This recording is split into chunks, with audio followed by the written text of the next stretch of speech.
Good morning, everybody. Happy Sunday, the 11th of April. I can't believe we're this far It's through the year. 11:11, isn't it? 11 at 11 o'clock. Oh, Love that. yes, it is. Yes, it is. Yes, that's true. And today I've got the lovely Farah Miri with me. Good morning, Farah. Good morning. Good morning. Yeah, good morning. Now, Farah, I've yet to meet in person. Yes. I'm sure I will. Farah is a very good friend of lovely Laura, who did some yoga with us the other week. So Yeah. you've kind of got She's a good matching hair, haven't you? Talking about hair. Very much. Yeah. She's got like we are curlies, curly You're the besties. curly twins from yeah, from your road. So Farah is going to talk to us about cacao, and all about cacao, which I've been merrily typing as cocoa. Oh, and you're drinking it as we speak. Aha.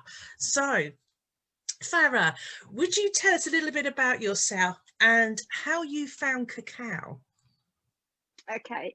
Can I just start with a very, very quick, intimate talk about Cacao voice, and Yeah, then I talk about myself. yeah, So sure. I just want to give her the best respect and honor during this talk with you. And the way I just before I got on the call, she just basically said, I'm here with you. And basically my voice is her voice. The way I'm going to talk today is from the deepest respect and the deepest authenticity, integrity to the cacao, to the spirit of cacao, to express her love and her work on this planet. So aho to cacao as we start. Aho. Aho. Yeah, Aho. like yeah, Aho. aho to cacao. So a little bit about me, and to really cut the story short. I come from a country in North Africa. So the way I've been brought up is very focused on the nature. Everything is in nature. So we rely on nature for everything, plant medicine, but also food. I've lived in an organic, grew up in an organic way of living. I've never known anything processed or anything like that. So at that time, it was just pure, nature. And after that, I moved to a really remote coastal area. And this is where we used to go foraging with my family. We used to go and hunt for all the beautiful, flowers and herbs and everything to make our brews or to heal ourselves with everything that nature has offered. My mom wasn't directly like a connoisseur, but I had everybody around me, like aunties and friends and neighbors who knew everything about nature. So I was always observing. And sometimes we took it for granted because we knew about it. It was just a natural thing to do, and it was passed on from generation to generation. So it wasn't like something, oh my god, we're doing something sacred and special. It was just the way we learned how to do things, and we do them. But there's a sacredness in that, isn't there? Very much, very much. So, and then I moved to the UK 25 years ago, and I think I was good for 2 years, and then I went whoop, in terms of health and wellness very quickly. Then you found McDonald's. There's a McDonald's near you. Spot on. It was hard to avoid it. And then so really got disconnected from my body and my way of healing for a long time. And then my brothers, both of them left Algeria as well. They lived, one in France, one in England. So I saw their health deteriorating very quickly too. Within 10 years, 15 years, all chronic diseases were around them. Very young as well, 40s, and they had a heart attack, they had high blood pressure, they had very stressful work, and they are very, businessman and a consultant. So they have very stressful jobs. And I thought to myself, I'm gonna quickly lead to that very, very quickly if I'm not careful. So something told me to pull myself back and start to really look into my health. And as I said, it was an easy thing for me to do because I was, I learned how to do it. So went back and learned a lot about health and wellness, about other things. So I was always drawn to plant medicine. Okay. And I worked with essential oils for the last 7 years, I would say. So I heal myself with essential oils a lot, my family. So I haven't taken any medication. I can't remember when the last time, not even like a paracetamol. Wow. Medicine has its place, and it's a marvelous thing, obviously. But I know the body can heal itself with lots of natural solutions. And so, and then I started looking into my food. So became, health and wellness in that kind of area of my life. And I went into veganism. I went deeper into raw food. And then I discovered raw chocolate, and then I discovered ceremonial chocolate. So one thing led to another. I think it's more of a curiosity. It's like, what is this? What is this? What else can I do to improve my health and things like that? So I came across ceremonial cacao. I learned so much about it. I was trained by a shaman, authentically, how to work with cacao. And it was until cacao really led me to work with her, then I started to hold ceremonies and want to do more of this, to bring her to the front and remind people how amazing chocolate is, the real chocolate. The real chocolate. That's interesting because Mark's watching from Derbyshire. Good morning, Mark. And Tony, lovely Laura, who we know, lovely Tony. Good morning. And Jenny, who I was talking to you about earlier on when we were talking about authenticity last week on Jenny's podcast, The Wheel. And so how did you find your shaman, and did you know they were authentic? Because that was something that we talked about. I'm not knocking your choice, but how did you, was it something that just resonated with you? Because I think for people that I mean, it's kind of a tangent, which I said we'd go off on a tangent, you and I, because we know we're both tangenteers. But how did you find that person, and how did you know and connect with them? Because I think that's always interesting. It's very, very interesting. Because there's so many people out there, and I've got this certificate, I can do this. And you're spot on, and I'm so glad you brought this up, because when cacao started, the origin of cacao started about 5,000 years ago.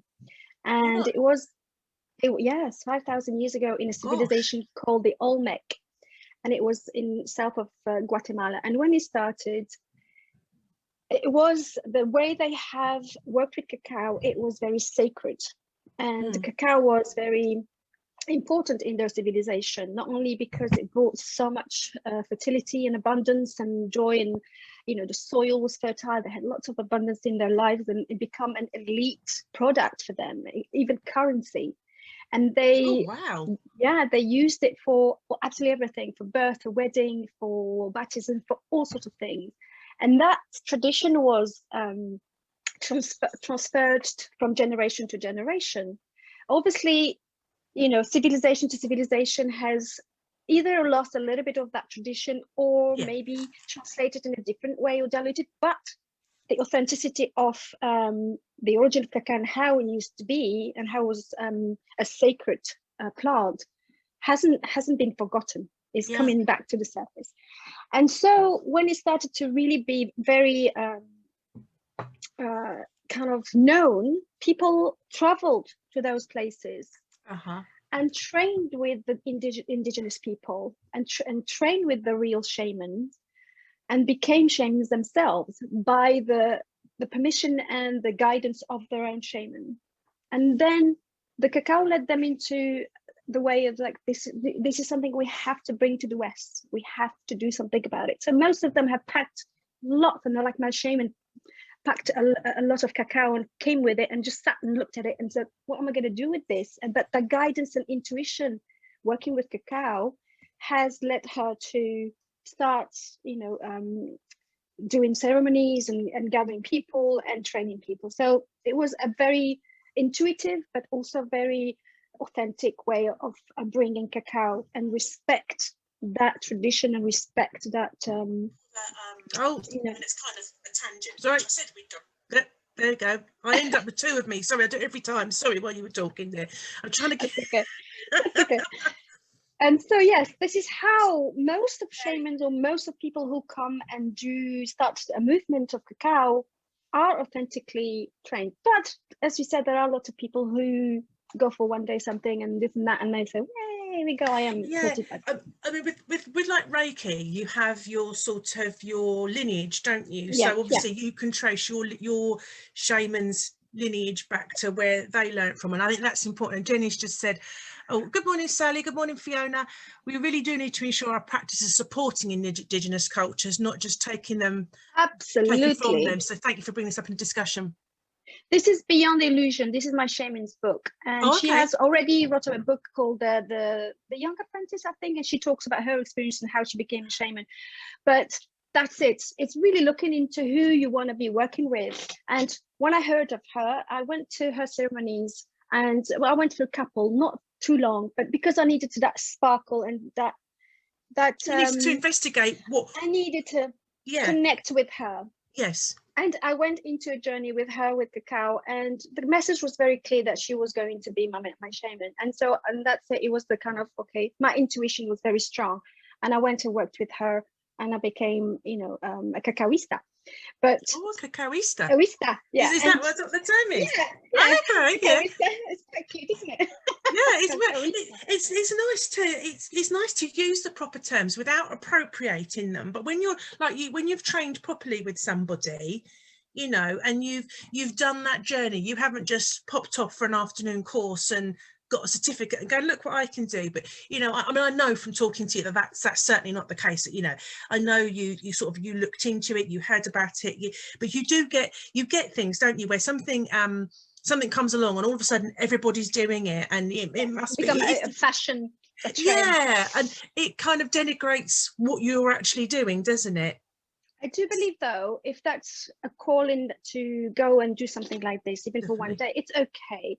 And also that it's okay to learn, because that's you keep doing. Even though I have been trained and I've been working with her for more than 3 years now, I still have a lot to learn. Yeah. And it's through my experience and my intuition working with her. Like today, I said to her, what shall I talk about? All I want to know is she is such a sacred spirit that I need to be her voice. I want just to put her right on the pedestal and give her the respect that she deserves. So it's not about, you know, just go and drink cacao. It's really go back to the roots and understanding the sacred of this, because we have completely disconnected of the word chocolate. Yeah, we come to. Yeah. So I mean, I know the answer because we've had a fabulous conversation about this a few weeks ago. But what's you refer to cacao as her? Yes. So I mean, I know the answer to this, but who is her? Who is she? Her, because cacao has given birth to the seeds giving birth to the tree the Mother Earth has given birth to the tree, and it's basically a fertility as well, symbol of cacao. I'm just going to share with you a very interesting legend or mythology from the Aztec and Mayan civilization. And the way how they believe that it came about is that there were two lords of underworld, and they guarded the tree, and they said no one is allowed to go to the tree because it's forbidden. Nobody's allowed to go there. But a daughter of one of the people there decided to go anyway, and her dad kind of died, but she found his skull by the tree. The skull spoke to her and said, give me your hand.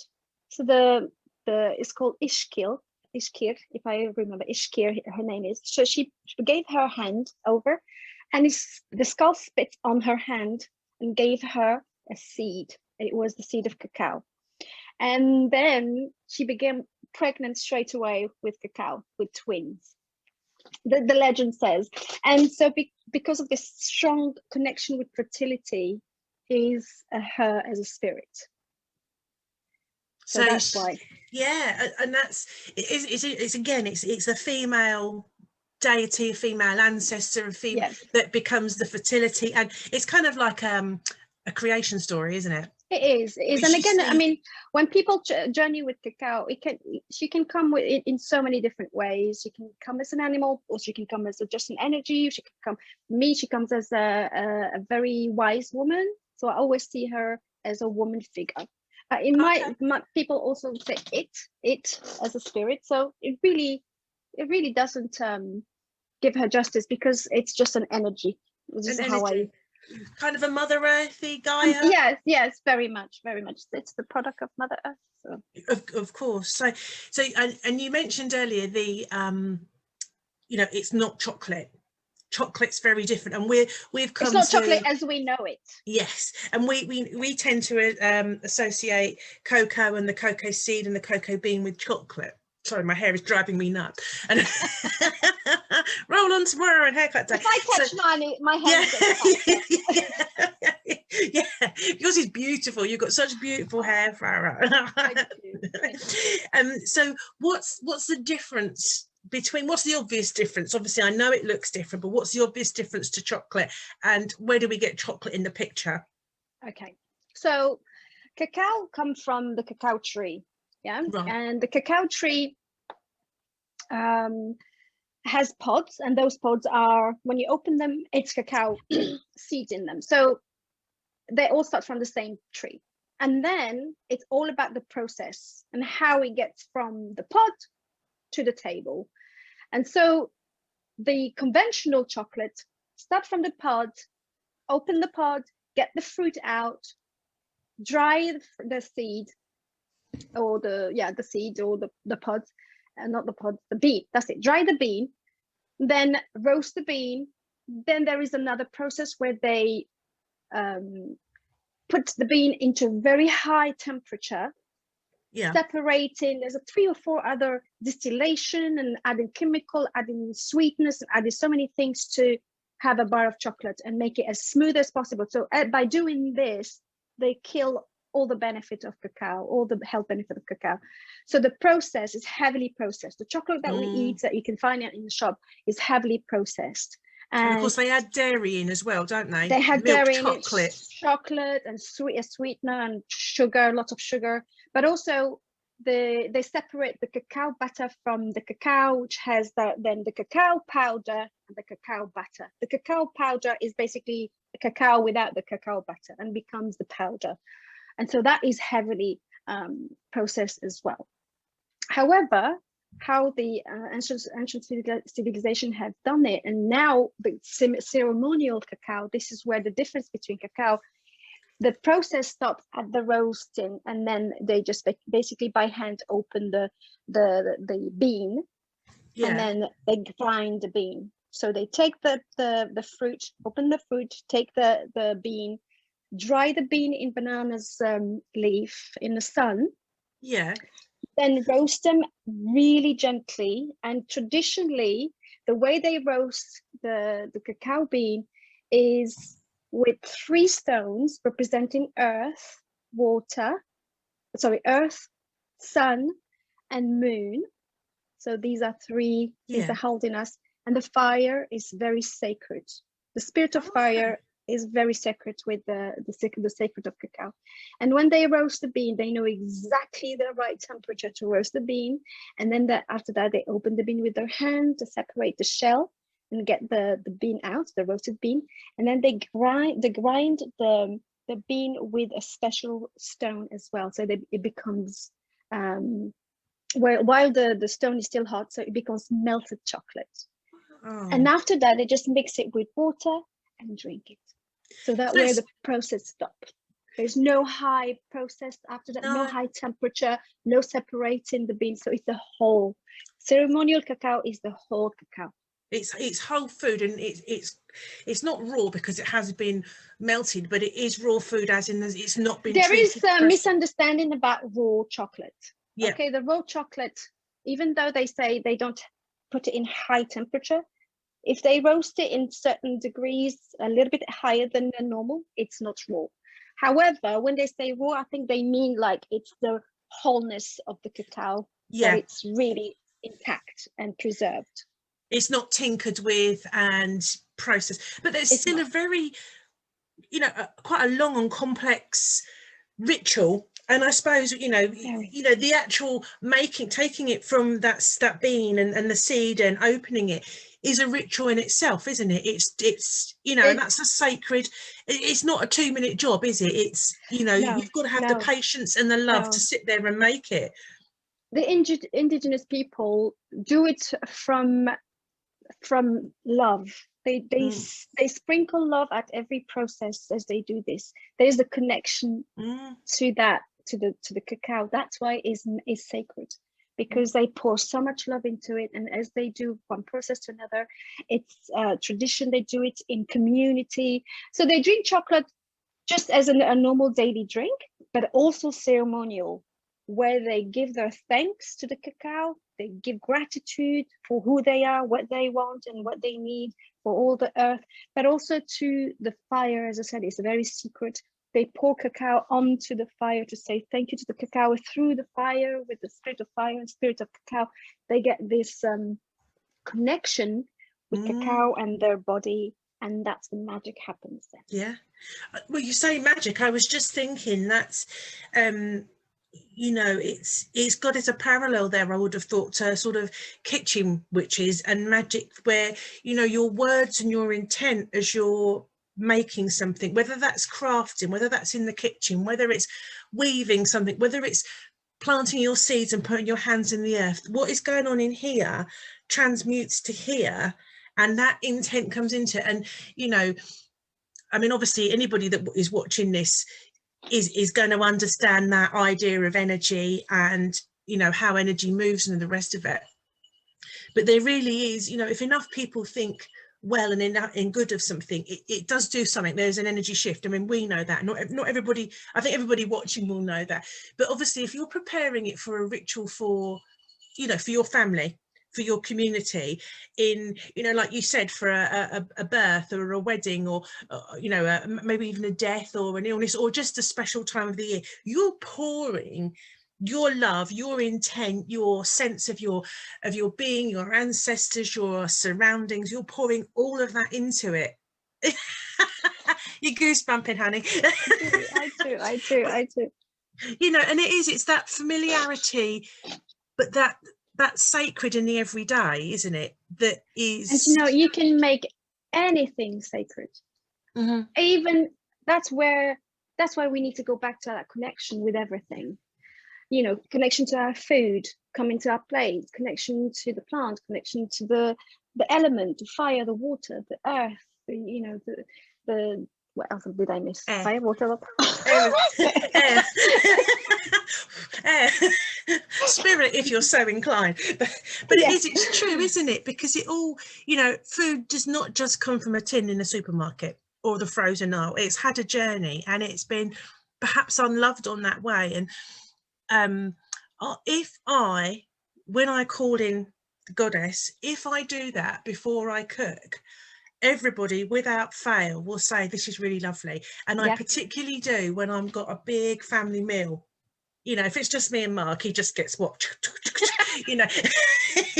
That'll do. But if I'm making a special pudding or a special family meal, and I'm pouring my feelings, this is going to be a really good time, I can't wait to see my mum, my dad, the children, my cousins, and my brother and my sister-in-law, and everybody comes together, you know, the number of times, and I don't think they're just being polite, going, this is really nice, Claire. You know, that, you know, oh, this is really nice, what did you do? And if I've got friends around, and when you're preparing it like that with extra love, I honestly think it tastes different. Absolutely. And that's a spell, and that's the magic of putting your love and intent into that food. So the cacao ceremony is like a very ancient, very simple, but at the same time complex. Yes, it's a complex preparation with the roasting. It is a complex, but also it's just the way they do things. Like I said, when I grew up, we do things that as normal as like drinking water. We didn't even realize that it was a sacred thing we do. But then obviously when people come out and it's like, oh my God, this is amazing. Well, this is sacred. That's what we do things. But I wanted to go back to the point where you said about, you know, when you cook something and you present something and you put the love in it and the magic, it's basically the intention. Yes. You are intentionally putting that, because you are being, obviously, I don't like the word mindful, but like aware of what you're doing, and you put in intention. So when I hold ceremonies, I intentionally bring that intuition and love and pour everything into it. And I ask that people come into the community with an intention, because intention is so powerful. It is.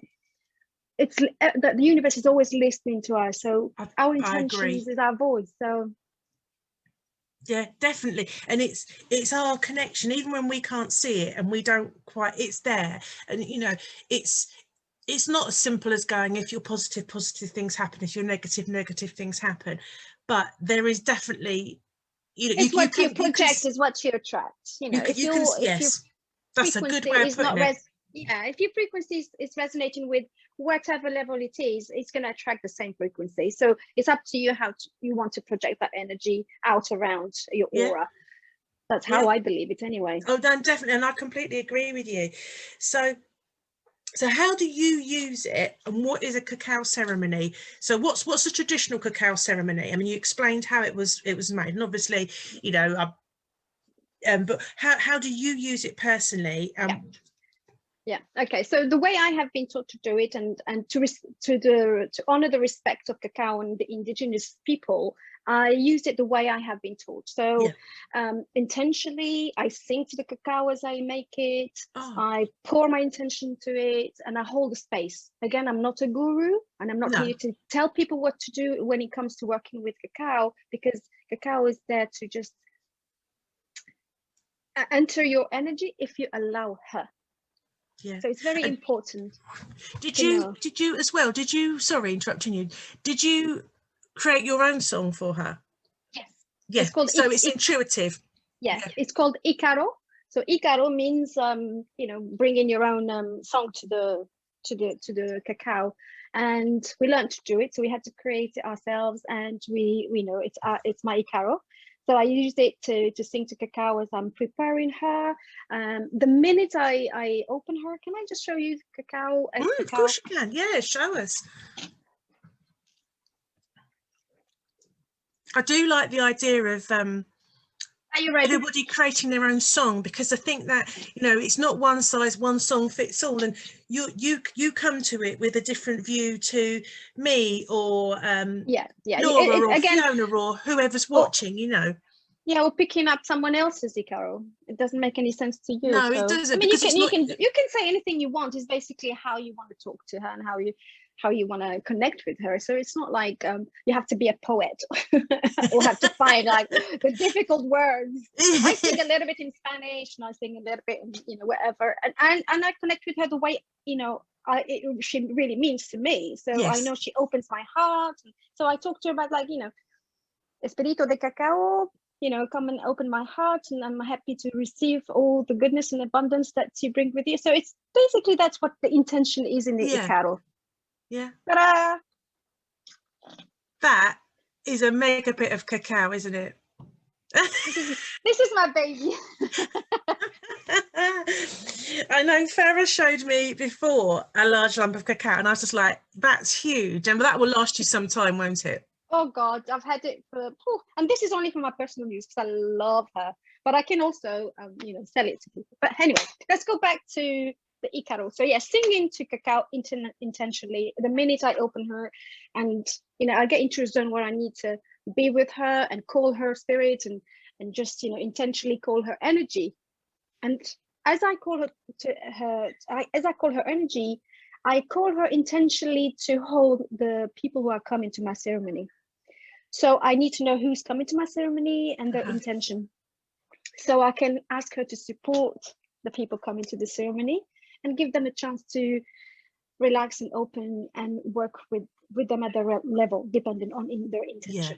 So that is so important to me, to know who's coming to my ceremony, what their intentions are, and it's private and confidential. It stays with me. So, and they are invited to share their intention if they want to. Yeah. The cacao ceremony is very sacred and safe. It's a support system. This is how I call it. Okay. And a support system that I have brought up with, because the plant medicine that I learned when I was in my culture is made and opened for women mainly, because Right. women didn't have a support system with their husband or with their, you know, the fact that they were just looking after kids, cooking this, and then they had this container women where they come together and support each other and talk to each other and share their worries, and then they've got this plant medicine that comes in the middle. We drink the herbal medicine. We didn't have cacao back then because cacao doesn't grow in Algeria.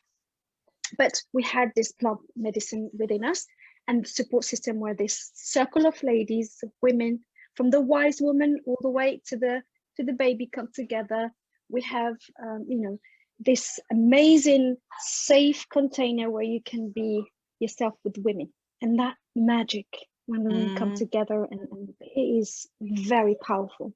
Definitely. So my intention when I do my cacao ceremony, I see them as the way I have been brought up, as my support system for these ladies who come to my ceremony. They're here to feel supported, they feel loved, they can share what they want to say, they talk to each other, they bounce out of each other, because sometimes you think you're on your own in this. It's a huge mental health support system. Yeah.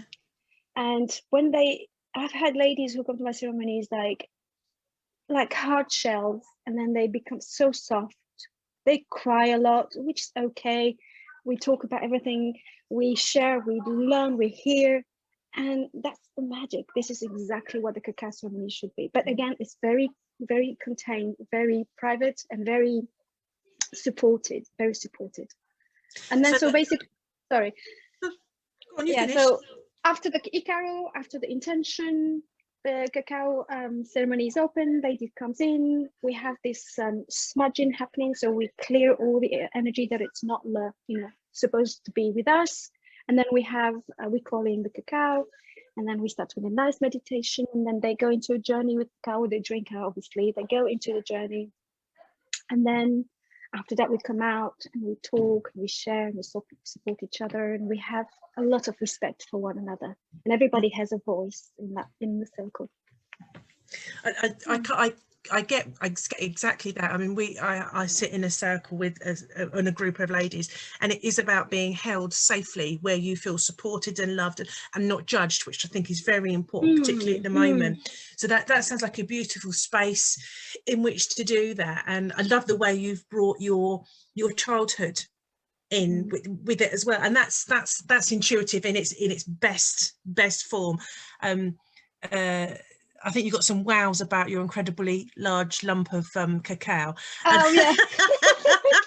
Everyone is just like, everyone's super jealous. And I know Natasha's watching. Morning, Natasha. And she's saying about the supporting Indigenous people. This comes up so much in the Which Way podcast. I always enjoy learning more about being respectful about where traditions come from, which is what we said. And Laura, have we paid Laura for this? Laura said, I've been to one of Farah's cacao ceremonies. It was a really supportive place, and I definitely saw Cacao's message for me in the meditation. And Natasha's now saying, it's really interesting that in my creative workshops for wellbeing, a lot of women request hot chocolate.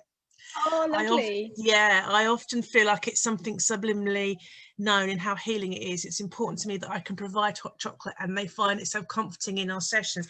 And isn't it strange how it's obviously hot chocolate is not cacao, but it's that bud of it is in us, that it is a comfort thing. It is and I know, I mean, over the winter I work with the homeless shelter, and the number of people, if you say to them, tea or coffee, or do you want a hot chocolate? Yes, there is that that being held, and Natasha would love to attend a ceremony. Well, stay tuned, Natasha. I'm sure Farah will tell us how very, very soon. Can I come back? Go on, I come back to the why cacao makes us feel a certain way? Yeah. It's the health benefits. There's the fact, there's the woo stuff. So I'm going to go with the fact. The fact that cacao has got the most, it's very complex plant medicine. It's a master plant medicine, and it has the highest magnesium and the highest antioxidant plant on earth. Oh, that is good for you. And magnesium is very something that we haven't got enough in our body as human race. So it's the magnesium. Magnesium. And especially women of a certain age. Especially magnesium's women. Very good. Absolutely. Not all you young things, but especially when we get to a certain age. But hormones. Yes, absolutely.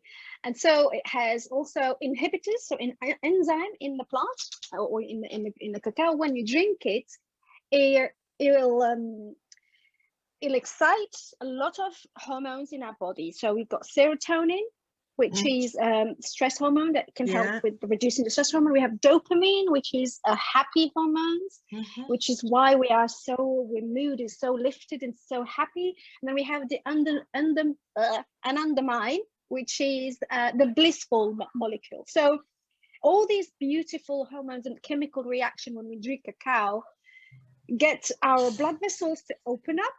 Yeah. And so there's more oxygen going to the brain and more blood circulation in the body.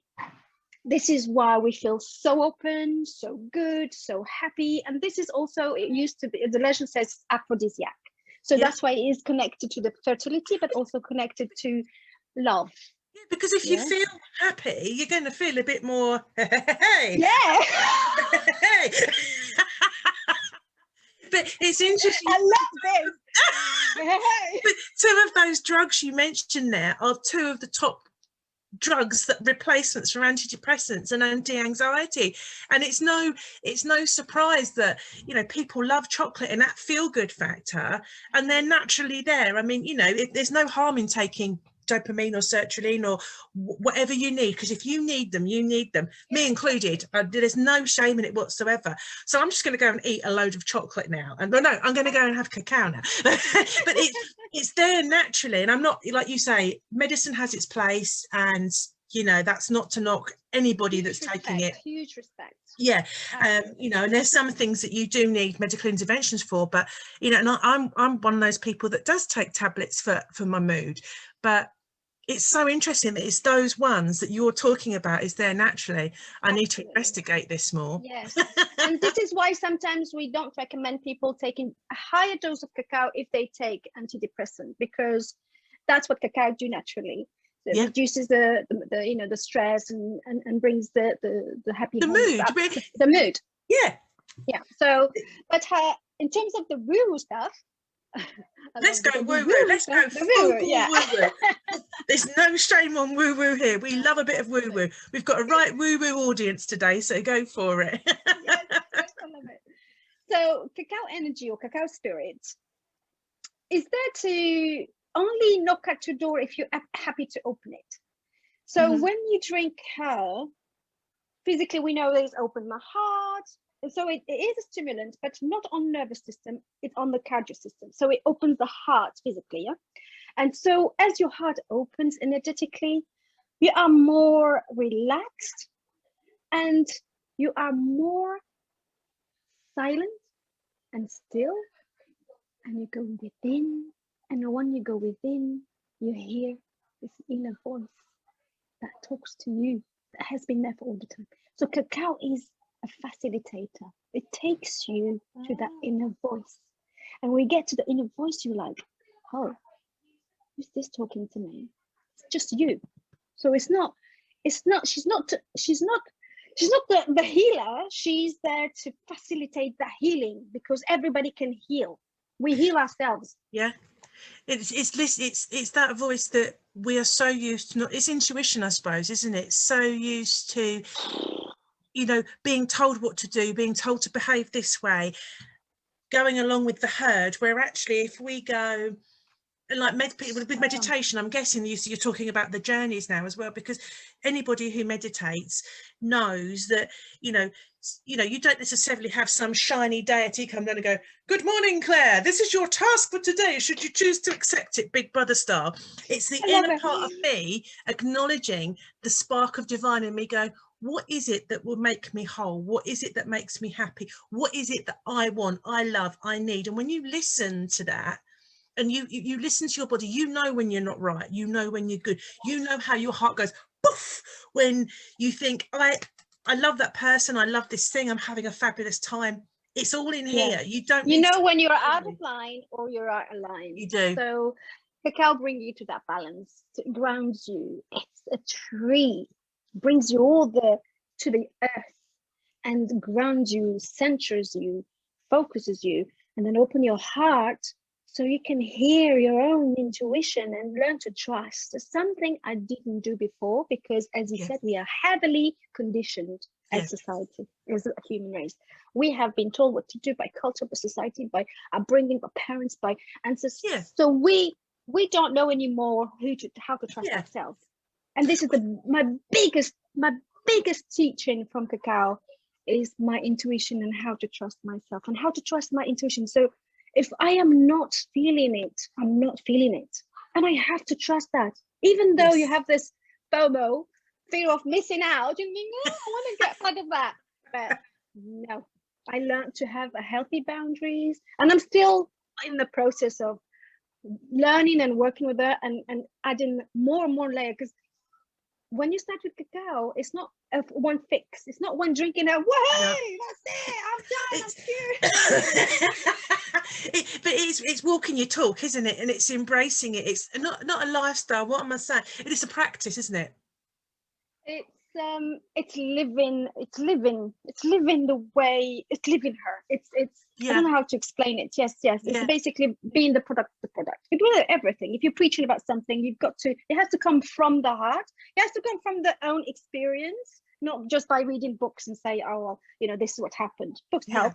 But if you're not going through the experience yourself and you're talking from the heart, there's no point of just, especially if I am in a position where I would love to facilitate her with supporting my support system, then I need to know what I'm going through and how it helped me. And experiences are different from so many different people, and everyone is at a different level in terms of their healing journey. So everybody's in a different place, aren't they? Exactly. And it's not you don't just go and have a nice cup of cacao the morning and go, oh, that's it, sorted. You have to put yourself in that place and be there, and it's not the same as taking just a headache tablet. It's okay, what's going on, and feeling it, connecting with it. Jen said it's back to that authenticity and living your practice, and it is, isn't it? Absolutely. Natasha's saying, I've always been fascinated by cacao from a young age. This is explaining why so well. Excellent. Oh, that's so how often do you do ceremonies? Because I know, do you do your own ones, don't you? And obviously lockdown has been a bit of a pain in the backside. I must say that anybody can do their own personal ceremonies, and I highly encourage this. So make it a sacred ritual for you, because it's like anything, like meditation. It was just like being still for 10 minutes, 15 minutes, and drinking cacao daily is good, a certain level. So like 20 grams of cacao is fine. That's a ceremonial dose. A ceremonial dose is about 42 to 45 grams. So 20 grams is fine, because having too much cacao can be heavy on the kidneys. So a warning, yes, it can be quite, it can drop. Point. Yeah. So having it as a daily ritual, which I do every single day. I have my cacao in the morning. So I have 20 grams of cacao. I have my altar next to me here. So it's a special corner where I can sit with her. And intentionally, I ask, how can I serve today? How can I be a service? And what do I need to focus on? It depends on the intention. And that's it. It could be as just simple as that. And sometimes it could be a quick drink, go. It's not, it doesn't have to be all the time. It's not hours and hours. Yeah, no. Yeah. But in terms of ceremony, then I do my own personal longer ceremonies. I would say 1 every 2 weeks. I sit down with her because I seriously want to work with her deep. I want to go deep. Yeah. And I love drums. So from my indigenous culture, I grew up with drums. So drums facilitate the journey for me. Yeah. Oh, definitely. So I love that. And so I do it once every 2 weeks. But I highly recommend to have it like on a daily ritual quickly, like having a nice connection with her, and go to your local or your nearest or your whoever is called you to come to the cacao ceremonies and experience it for yourself. You really have to just open your mind and not being skeptical, because obviously you can be skeptical, wherever you feel like, it's fine. You go. Be open-minded to be experience it and go along. I mean, I think everybody who's watching and listening today is like, yeah, I'm up for that. I don't think anybody's going, what a load of old, but like anything, you can go along and you've got to be, I'm going to be open-minded, see how this works, see what it does to me. Exactly. I mean, there's some people when they meditate the first time sit there going, I'm still here, and people have got their eyes shut and I don't know what to do, because it's not, you think they're going to go on this massive journey, and sometimes it is the stillness that is the journey, isn't it? And so, again, it's about hearing that inner voice, and just have Cacao to help you go there. Yeah, definitely. So how often do you do, I know, will you be doing them again after lockdowns? God, I'm so craving for it. There is a place to do it online if people want to, but you know, it's nice to be held in a container physically, which I love doing that. So my intention is really to bring back the Cacao ceremonies in my work, and find a venue and do it properly, like really have a proper venue for it, because I do it in my home, and my home is quite small, but you know, I have maximum 4 people, because I want it to be really, really tiny and small and private.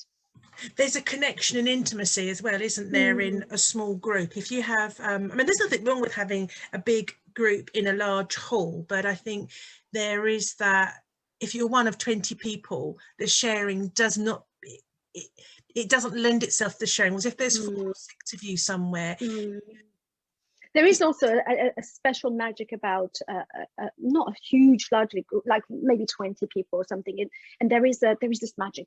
There's amazing chemical reaction to the fact that we are so together, holding each other and loving each other and sharing and dancing and having lovely, you know, having lots of movements going on, you know, physically and energetically. There is magic, huge magic, and I so want to bring it to its purest authenticity. And every Cacao ceremony is different. So you might have a facilitator who would use dance, who would use sound bath, who would use drum, who would use just meditation, pure meditation, nothing else. So it's very, very different. So whatever resonates with the individual, it's what, so you know, works for them. I would say, you know, just go and try and see who resonates with you. For me, I love music and sound and dance. It's in my blood. Yes, I was going to come to that. But Natasha's saying, what type of spaces do you like to use? What type of spaces? Yeah. Like a hall, yeah. Any like a village hall, or a community center hall, or you know, anything that it's I mean, amazingly, if it's something that means something to the building, it's even better. But it's so hard to find venues that mean so much, and most of them are very, very expensive to hire as well. That's the thing. Sort of the less you know, sort of intimate spaces, and the less not exclusive as in not including other people, but the places that are maybe steeped in history and aesthetically and sacredly are the my more God, expensive and more difficult to. A beautiful yurt in the middle of nowhere. Oh yeah. Or you know, I love to do outdoors as well. Like that's interesting. Nice, when the weather is nice, we can find a nice remote area where it's surrounded by nature. I mean, I like that the would sound be of that. so yummy. Yeah, I like the sound of that. And I was going to ask you about dancing, and funny, Mark's just picked me to the post. This is Mark, who tunes in from Derbyshire. Love him. He said, how do you do a Cacao dance? And I was going, Farah also does dancing, and she even got me dancing on International Women's Day, which is quite a few. Or was that Canterbury, Jen? That's at Canterbury, I think. Challock, I think. She'll let me know. So with I'm not. I obviously have a block on dancing. I'm not comfortable dancing in front of other people. I'm a bit. Yeah, I do mum dancing, you know, the dancing around handbag thing. Yeah, and when Farah, she did a dancing sort of ceremony workshop on International Women's Day, and it's all middle of nowhere, she's saying, and we all sort of turned our cameras away, but actually that was okay doing that, and you played some really interesting music that day, which was. You know, and because you weren't focusing on, I wasn't focusing on how I was dancing. I wasn't quite so. Farah's off and she's giving it Larry Large, and I was watching, going wow, and I had to sit down because my side was hurting, and because of the stitches in the house, and I was watching, going wow, how do you get to be so? She's put the link in. Oh, and someone, Sue saying, I wonder why I hadn't seen you at Shepherd Dancer. No, I'm not a dancer. I don't like dancing. Unless I've had a skinful, then I think I'm just really cool, you know, and I think I'm casually going like this, and, you know, I'm not, I'm just fooling around. But so how does it aid the dancing? Okay, let me just talk about dance before I talk of the combination of the two magical things. So dance, just remember when you were born, we are coming out like in our nappies and we hear something. What do? We wiggle in our nappies because music goes into our body and we dance. It's a natural thing to do. Moving is a natural thing to do. As we grow up and as we, you know, are conditioned, we are judgmental, we are judging people how the way they move. You have to move a certain way, otherwise you don't fit you know, certain box. You have to be a proper dancer or don't even get into that dance. I've been teaching dance for 7 years and I see the scarcity on my student because they feel like they don't have the connection with their body and they don't know how to move unless I'm moving with them. I want to get away from that. I really want to bring this trust again to our body and know how to use it. I remember that music is everything. You know, you just move like a wave, like a dance, like the music moves without even thinking too much about it. And so that is an element that I so wanted to bring because it's so needed. We do need to move our body. No judgment and no routines, no steps, no this. I've done this for years and years and years, and there is a place for it because women want to learn how to dance, and it's like, great, I'm here to teach you how to dance. I'm also here to teach you how to learn to trust your body and move it the way it wants to move. And so Cacao comes into it. Cacao opens the heart, and we're also very relaxed and loving everything about ourselves, and yet add the magic of dance to it, or music. Fireworks. And you know what? Forget alcohol because you get high with cacao. Yeah, I'll have to try it with cacao because it's an inhibition. I overcome I hated singing in public and singing, and you know, I'm not brilliant, but I will go, do you know what? It's not as bad as some people, and it's not as good as some people. It's not as bad as some people. Let's just go for it. So I've overcome that, and I'd be one of those going, but then I'm like, yeah, come on, let's give it some money, let's go. But the dancing it's not shame that's attached to it. There's a fear of ridicule to it, and I always. Why anybody would want to watch me dance, I don't know, because it is not a pleasant sight. Do you know what I mean? I have 2 left feet, but my mum could dance. My mum can dance. I mean, she doesn't dance anymore, but my daughter is a dancer. She did so much dance, and it's kind of, I feel like, yeah, skip me, that's fine. I'll do something else instead, which is cool. It's not so. But again, who says that? I know. Who says that you have to dance that way? You can't be a dancer. Yeah, and I keep even a professional dancer has got their own doubts and their own judgment because they have somebody to compare themselves to. I suppose so. Even more because pressure. she danced better than me, or he danced better than me, and so there's always that box that we need to fit ourselves in. Oh so yeah, you know. And you know, when there's nobody here, I slide around here and I give it a very large. You'd think I was on stage, you know. I always say, dance like everyone is watching. Yes, not like nobody's watching. Yeah. Everyone is watching, and I'm dancing with crowd and the way I want to dance and how I want to move. If you don't like what you see, turn the other way. You know, Sue saying music is food for the soul and body. Movement is needed to suit our body's needs on that given day. I have to say, not to be a bore about my spuddy colon, but since my body's been going, something's not right here, I have noticed more, shall we say, about my body's movements, and more physical movement is needed for me to help my movements. We'll leave that there because it's early and it's not lunchtime yet and nobody needs to know about that. But it's true. I'm more aware of it, and I'm more aware of how my movement helps my body. Yes, Claire, I think absolutely. Farah is selling dance to you. And I'm not selling it to me. I don't know that it's for I'm sale. hoping I'm inspiring rather than selling. Yeah. And talking of which, Sophie, my beautiful dancing daughter, has appeared. Um, Ah, she gets shy about dancing, yet she's a fantastic dancer, and she danced from being a toddler. Whereas something deep in me just goes, and it's very, very deep. I would love to do a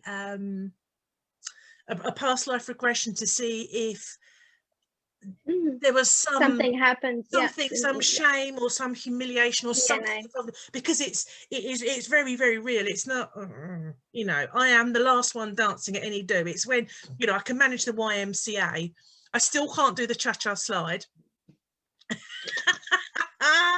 That's when I'm telling you the concept of getting your groove on. Well, there you That's go. it. Definitely. Everybody has. Dance is the language of the soul. The groove is there. You just need to come out with trust and intuition. And again, the dance I want to create with Cacao, it's not about following the steps and dancing a certain Yeah. way. It's guidance to taking you somewhere where you can trust your body and then be your own artist. Let your body move the way it wants to move and create whoever because dance is healing. Let's not forget that when we dance, we heal. Yeah. It's not just about exercise and fitness. Yes, it's healing, and it's ritual Yeah, as well, isn't it? And we must have very. danced for centuries, danced That's our how joy, I grew up. our fear, our pain, our anger, our grief. Absolutely. And dance, as I said, in my indigenous culture, it's the drum is always there. Yeah. And even we didn't have a drum, we used to we had to drum on our chest. Really? We had a wise woman who was always with that, and then sometimes just like this. And you have a rhythm. It doesn't matter what you're doing, you just follow that rhythm. And your heartbeat is a rhythm on its own with the heartbeat of Mother Earth. So when we had this drum, everybody's up and dancing because dance heals. And when women come together, as I said, they dance and they heal and they just share this movement and this creation of magic. And it's just so yummy. So yummy and so needed. So needed. Yes, and I love watching people dance. I love I love to see people dance. I don't sit there watching them thinking, what are they doing? I think it's fabulous, and it's something that I do need to at some point get more involved in. I know that because it's and it's part of my journey to discover my blocks and yeah, everything. And I will get there in the end. I think having the right, I mean, if you come from that place where you feel like I want to dance, but I don't know where to start, I would say go to like a ceremony, go to a place where you feel safe to be yourself, because it takes a while to get to that, shedding the layers. So find somewhere where you can be yourself, where everybody is just, not feeling like they have to compete with each other or dance a certain way. So the facilitator, the container, the holder has to make you feel safe and bring that trust, and that's like a ceremony. Everything can be sacred, and so we can turn it into a sacred environment for women to feel that they can move the way they want to move, and then you feel freer and freer and freer. It takes a little while, but you can start from somewhere like this. Yeah, well, that's fascinating, and that sort of like you said, that does tie in with the feeling safe and the feeling of the circle and the held sacred space for you with the cacao, doesn't it? Yeah, it's so interesting how so many things are so connected. You'd see them separately, think cacao ceremony, chocolate or cacao, dancing, but actually you put all those together and there's so many aspects to it. It's everything. So many things in one. The two modality that can heal. There are so many other ways, like as I said, the sound bath, and there's the singing bowls. There's so many ways to get to a certain level of trust and moving and healing. So for me, it's dance. Dance and music is something so important to me that I have to bring it to my community. Definitely. And having it with cacao is just like amazing. So how can people, you're not running cacao ceremonies yet, but you will be soon. Have you got a page or a website? Yes, at the moment it's just being revamped. So my website is Farah Miri at farahmiri.co.uk. Okay. Can you pop it in the comments afterwards? Yes, I will do. Yeah. And and just get in touch with me. And I have huge plan. Obviously everything is up in the air at the moment until we know where Yeah. we're going. Yeah. But the intention is to bring a lot of healing to the community. So if any doubt or just wanting to be part of the waiting list, or just part of my community list, just feel free to contact That's awesome. Because I think there's quite a few people, me included, that would love to come to a cacao ceremony when they're up and running. So I will be badgering you. Obviously I've got you as a friend on Facebook, so everybody that's commenting so far is friends with me, so they could always find you through me. But if you put those in the comments, then as you do that, and you do dancing as well, don't you? Yes, dancing, and I'm gonna bring a different way of dancing as well in the coming couple of months. So I will talk about it when it comes to fruition. Oh, okay.